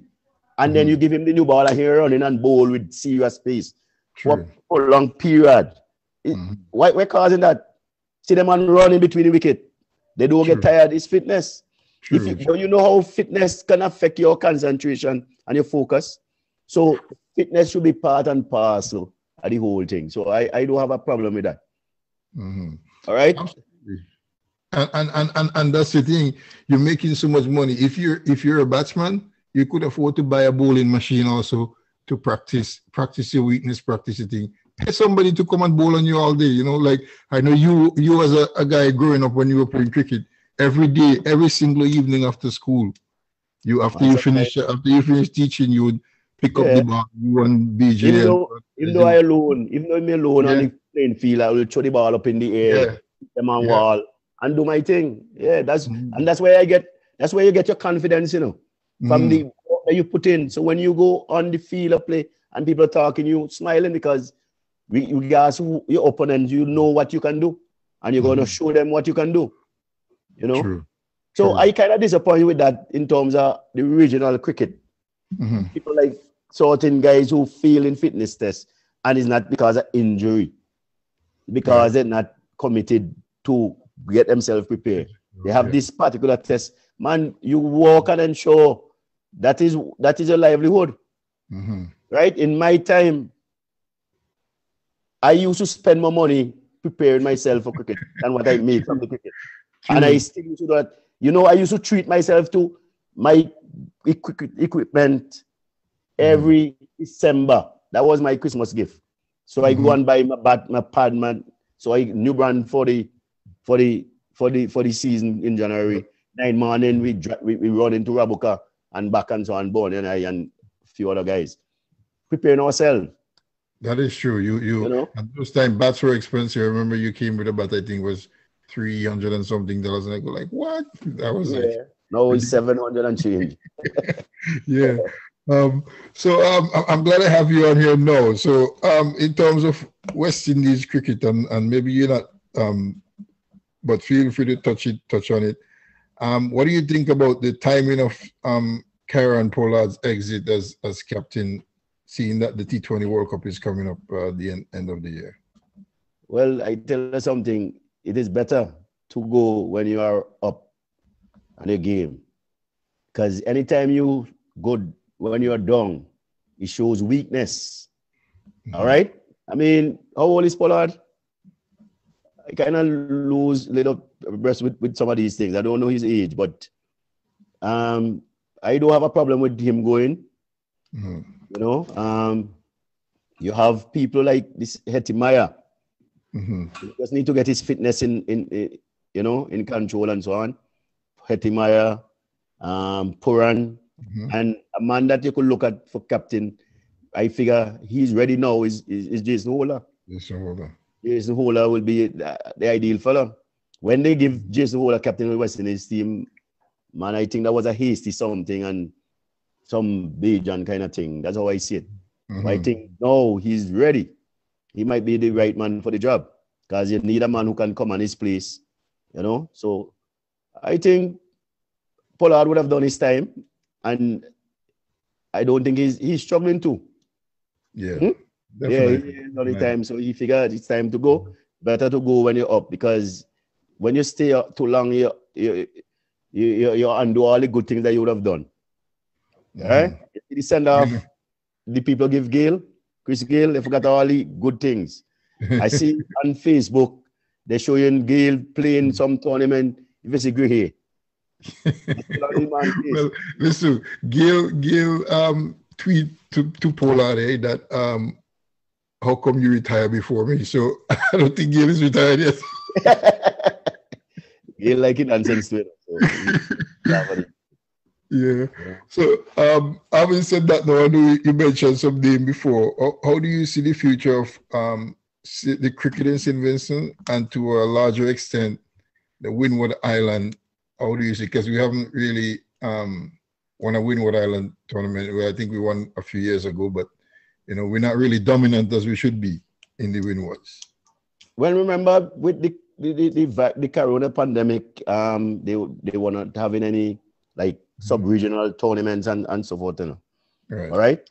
You just had the franchise. I think they have a lot of talent. You know, there's a lot of talent, but the fact that they don't have the regional, the sub-regional, where people get a chance to perform, I don't even know what criteria they use to pick some of their teams and so on.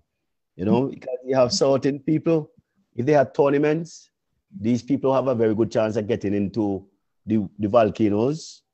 You know, people like Dillon Douglas, I believe by right, if with the right management and the right environment, that guy can make a difference. That guy is very talented.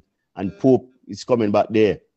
All right? Even to the guy Darius, well, these guys recognize his talent. That's why he didn't make that Windward's squad through Windward tournament, you know. He trained with these guys when they came down to St. Vincent. And they like what they see. You know? So we have talent. We have talent. It's just a matter of getting to play the cricket.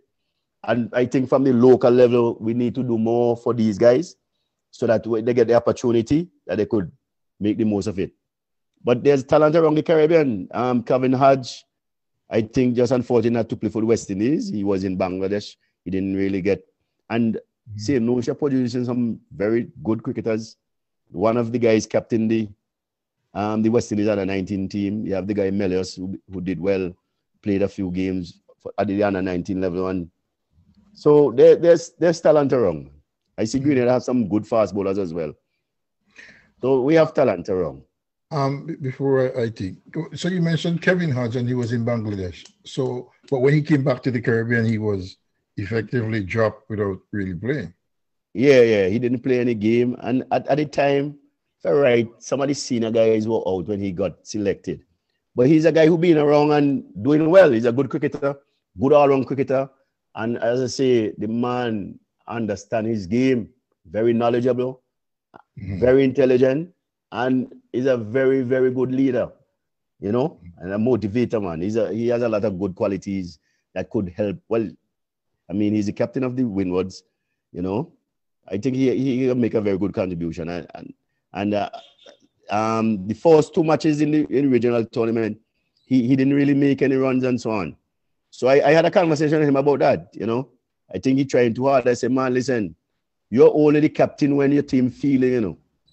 Your style of play, when you go out to bat, man, you play yourself in, and once you get a start, you continue, you know. So hopefully for the other games coming up next month, I hope that he can get into his own and, you know, make a statement. But he's a talented fella. And then I hope that Sunil Ambrose, I realize he was in Grenada. I hope he make a comeback as well. Yeah, talking about him, let me just ask you something here also. Do you think that West Indies was playing him in the wrong version of the game? Because for me, I'll give you my take first. For me, I think John Campbell and him, they were playing the opposite version of the game. So what's your take on that to begin with there? Well, you see, I must say to you, Sayers, the fact that he played Test cricket and didn't do anything, it's easy to say that he played the wrong thing, but the man, I believe the man can bat. If he can't bat, then I don't know cricket. But he got his opportunity and he didn't really make much. Listen. Well, worry. To be fair, it's a funny game, you know. I tell you something. Cricket is a funny game. You know, sometimes, boy, you take a little luck and so on to get a start. All right? I don't think he would have done justice to the opportunity that he got in terms of the test cricket and so on. And one of the things, when I look at him, if you check closely, most of the time, he out himself. Because these guys, they don't want to be pinned down. So anytime, even to at school level, let me tell you this. When he played for grammar school, we played against a couple of times, he got away and thing. But a lot of times the plan, is to bowl flat at him, try to pin him. And we set the onside field deep. Because if you could pin him for a few balls and a slow up one, you're going to try to go against the win. And I mean, a couple of times our plan just worked well. Put our strong catchers and try to pin him. And I think one of his weakness is patience. Right? If you notice, these guys don't really out him. But then, if you see the man bat when he's on top of his game, his first regional game, he scored a century against Guyana in Guyana. Stroke field thing. The man is very talented. But although he got some opportunities, he really never get the best out of him. But so I think it's okay for a man, see a man and say, well, boy, he impressed me or whatever. But I feel the man could do better than a lot of these guys.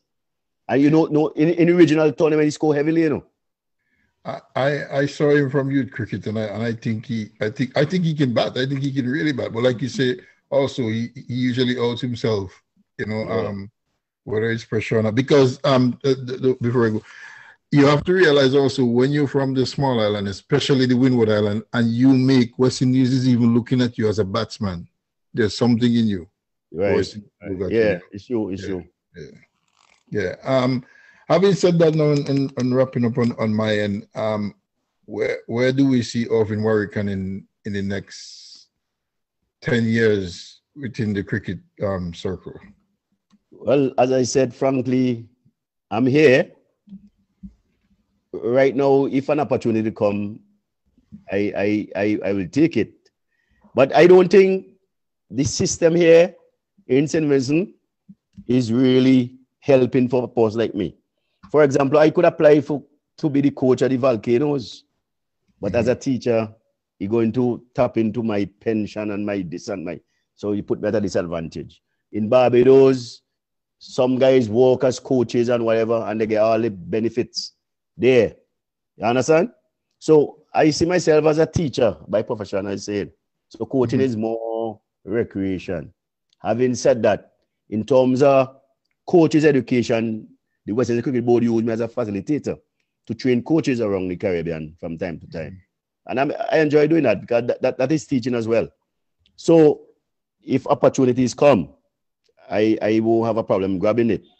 But I don't bank my thing on that, So you're saying if you... out of the cricket is one of the things that make me qualify myself, as an educator, Something that you wouldn't know. When I made the Windward's team as a youngster, I outdo all the major fellas like Thomas Kentish. I picked up 18 wickets in a tournament and scored runs too.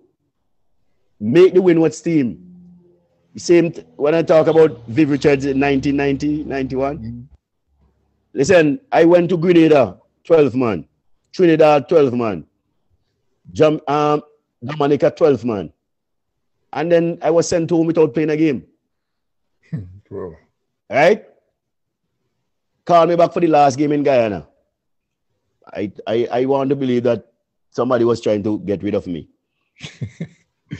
The next tournament, they had 2 Windwards tournament before the next regional tournament. I took 15 wickets. The first at those 2 tournaments, somebody said if you had to get a player of that tournament is Warrican. Runs and wickets. The next one, I took 15 wickets, and it's 3 matches we're talking about. So I had 30 wickets in 6 games. And I was not even naming the reserve. I went straight to Teachers College. Because I realized this jacket and tie people are not going to determine my future. You understand? So anytime, when I get the disappointment in the cricket, I channel my energy into education, All right, so I see myself as an educator, as Mr. Bork rightly said. I'm a senior graduate teacher. I also have a master's in management and educational leadership, that I did with the University of West Indies. So That's my thing, and making my contribution, trying to help youngsters. Sure. That's my thing. All right. If for some reason, maybe if I live to retire and I get an opportunity, I might take it, hopefully. Well, we hope that you continue to serve St. Vincent and the Grenadines, and to a larger extent the region, and to a larger extent West Indies cricket, because we need people like you who can motivate and help to push the cricket forward, because so like as we see sometimes, most of the guys, they don't feel motivated, even from local level all the way up, and I can testify, man, that you have been a true inspiration. All in all, having said that, Mr. Irvin Warrican, man, it's been an absolute pleasure to meet up with you again and chat. And thank you again for your contribution. I'll let Sippy have the last word and take it from there. So, thanks a lot again for your time and your effort. Irvin, one thing we have to do, we have to give due where due is it. Mr. Elvis Brown represented St. Vincent and the Grenadines, and he's also my former schoolmate. So let everybody know that. Well, that's lovely, man. When I make my debut for St. Vincent, he was a member of that team. And we have a really good relationship. We did some work together as well, When I was coaching the senior team, he was the manager. Yeah, he's my former schoolmate as well. Yeah, right. Good man. Good fella. Yeah. He was a senior police officer as well. Yeah. So, in wrapping up, tell us a little bit about Irvin Warrican and your inspiration. Who inspired you to, to be a coach, to be a cricketer? I know where your cricket started, play a few games against you already as well. So, but who inspired you? Where you get that inspiration from to actually come out there and say, well, okay, I want to play for West Indies. I want to play for Windward. I want to play for, tell us, give us something about that. Yeah, well, to be honest, right, growing up in Canary, cricket was the sport. So you had people, we had a team. They had a team, the older guys, Andrew Latham, Tyrone Bork was a fella from him in the school system. Tyrone Bork, Riley Freitas, Tyrone Bork, yes, he was the manager of Byra. Tyrone Latham was a classy player. All right? And that's one of my role models, So I used to run away from school to watch the school cricket up Gas. Man, listen, I couldn't even walk to go because it's like you're running on the beach side to go and see the cricket. That environment that created that for me, that passion. I wanted to play for school team. When I didn't get in the school team, I cried. I didn't want the guys to see me crying, so I threw up a stone in the crying. I figured I should have been in the team. So it was cricket. The guy on a Sunday, the guys would play some matches over by the school. I'll be there. Myself, Terry Williams, Oscar Ryan, we were around the same, we were in the same class in the primary school, for that matter. And it's from that beginning, I wanted to play. And when I got the opportunity to play, you know what I mean? Man, it was like heaven. When I have to play a cricket game tomorrow, all 2-3 o'clock in the morning, I peeping out. When rain coming, I start to make noise. Why rain had to come and so on. Playing cricket in front of the mirror. So these senior guys, they call the guy Tan Oliver. These guys, those were the inspiration. Also, when I was an avid cricket fan, so I listened to cricket. The days when West Indies playing, I buy neighbors. I remember one TV in the place, them Joseph, watching little cricket out of Barbados, listening to West Indies playing, people like Lawrence Rowan, Ray Fredericks, and Khalid Truan, and them, so on. So I was into cricket at those levels. All right? I remember as a schoolboy, I run away from primary school. My parents, up to today, never know that. And I'm down on Honestville watching Windward's tournament. St. Vincent playing and watching Gunny Hines and these guys. So those are the kind of people, and then get into Radcliffe with Gunny, same guys that you were looking up to. playing with them. Those were the inspiration, man. And listen, I still love cricket, you know. Love to the point where up to last night I dreamed I was batting. I still dream about cricket, playing a lot of cricket. You know, I think a lot of cricket. You know, so I'm very, very passionate still. It's just that I realize I give cricket a lot of time. I didn't really get much, you know, but I love cricket, and my thing now is to see the youngsters go forward. I always say to the youngsters, I fed up when I watch my TV, I see men from Trinidad, men from Jamaica, what I want to see some Vincent Johns on my TV. So like how we see Obed and see Keswick Williams and see Gilran Pope and so on. That's what I preach about to my youngsters and so on. I want them to go there and make some money, make a life. You understand? So that's how I see it. I want to thank you for being around with us here on Vinci Internet Radio on the program, Strictly Vinci. You know, very interesting, and I know that it's not going to be the first time. There's some other success that you're going to get when you want to come back to Vinci Internet Radio to talk about, and maybe sometime next year after the VPL again. But all in all, it was a really interesting interview, and I would like to wish you all the best in your coaching and your educational part of it. I know you mentioned something about trying to elevate others. You know, very good inspirational person you are. You know, I knew you from way back when. So, on behalf of Vinci Internet Radio, Moulton says is your interview. I want to thank everyone who tuned in via the net or via Facebook. And CP Bork, he's a producer. Irvin, thanks a lot. Yeah, well, I'm very happy to be able to share my story. I hope that it would have done justice, you know, and seeing you guys again, you know, it's good. CP, you know, we had a long history. We have a long history. Yeah, and Moulton was all. Just stop coming back to Canada, so it's out. Maybe soon, man. Maybe soon. Just before the pandemic, I was there. Yeah, I saw him a couple of times in Ottawa. Right. So he failed to come back to visit us. Maybe, and I was there a couple of years ago, you know, just before the pandemic. So why didn't you look up on Facebook? I actually went to America, but I came over, spent a week in Montreal and a week in Toronto. I spent a week by my friend Bonnie. So why didn't you look up on Facebook and tell me you're not in Canada? Hello, you know how it is. Visit too short. Visit. Everybody want me to come here and there, but probably next time, man. Yeah, but make sure you come to Ottawa and look us up, man. All right. You don't need anywhere to stay. Good. You just need to be in Ottawa. I'll keep that in mind. So you have lots of places to stay. True. You don't have to ask. Can I stay by you? Me and Moulton might be fighting to get you, but that's okay. I mean, not to run out in Montreal, so that's okay. Yeah. They move from Montreal. Yeah. No, Montreal is still home. I still go back. Okay. All right. Sven, listen to this song before you go. Just pay a little attention to this song. I want you to tell me if you can know who's singing this song.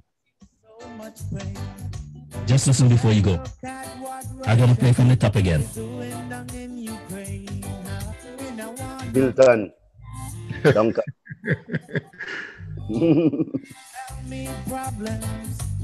Yeah, man. Again and again. And when it does, it could fall on you like rain. Sometimes these things could cause you so much pain. Just look at what Russia is doing down in Ukraine. Many thought that Putin was making a plan. That's a current song, man. The man is very current there. The man is very talented, and he just released this, I think, about 2 weeks ago. Okay. Cannot understand. Yeah, that was still going on there, man. Very current. An evil man, so we say we don't need no war. It's taking us back too far. What we need is peace in Europe and the Middle East. It's time for us to unite. It's Instead of taking up guns to fight, it's time to sit down and talk. No more bullets and bombs in the dark. No, no, no.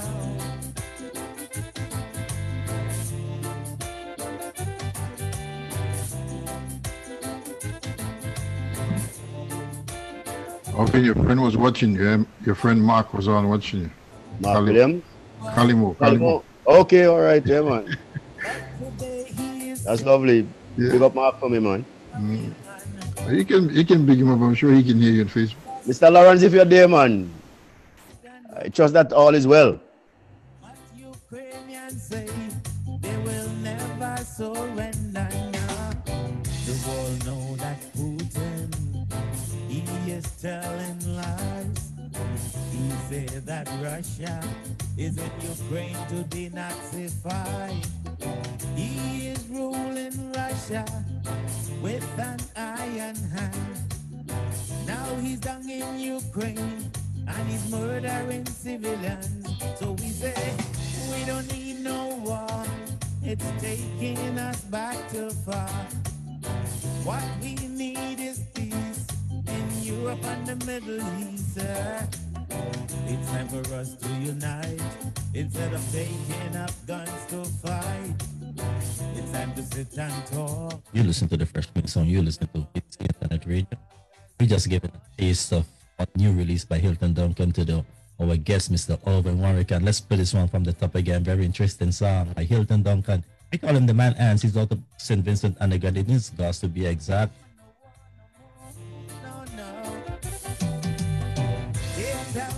Problems could come again and again, and when it does, it could fall on you like rain. Sometimes these things could cause you so much pain. Just look at what Russia is doing down in Ukraine.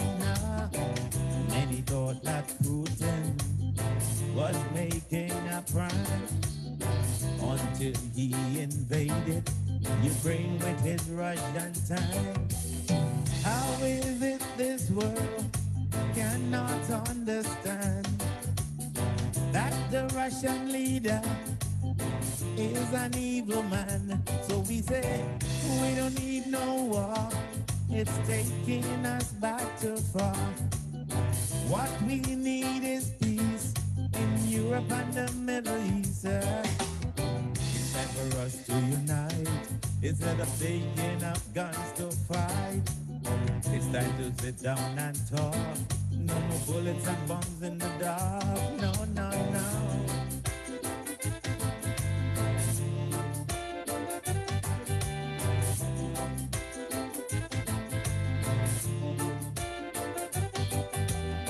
The president of Ukraine, he was a comedian, but today he is seen as a great warrior man.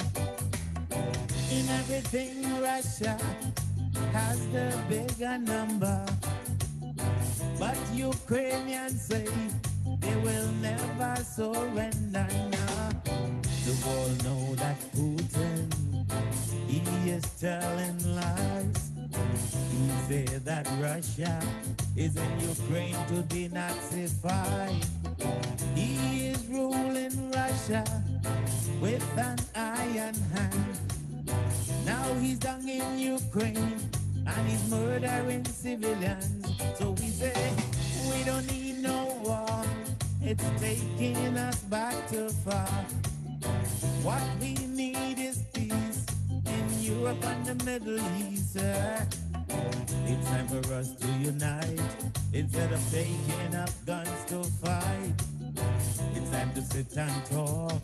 No more bullets and bombs in the dark. I said no, no.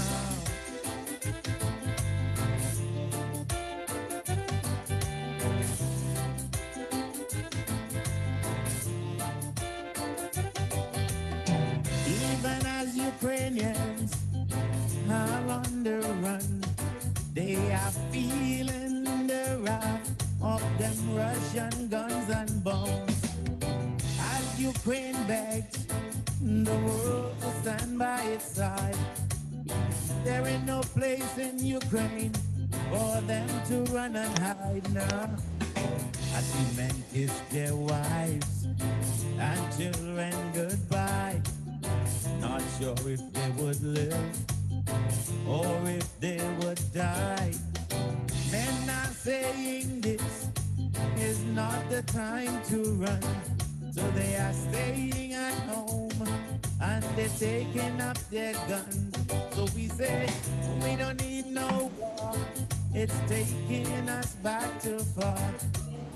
What we need is peace in Europe and the Middle East. It's time for us to unite instead of taking up guns to fight.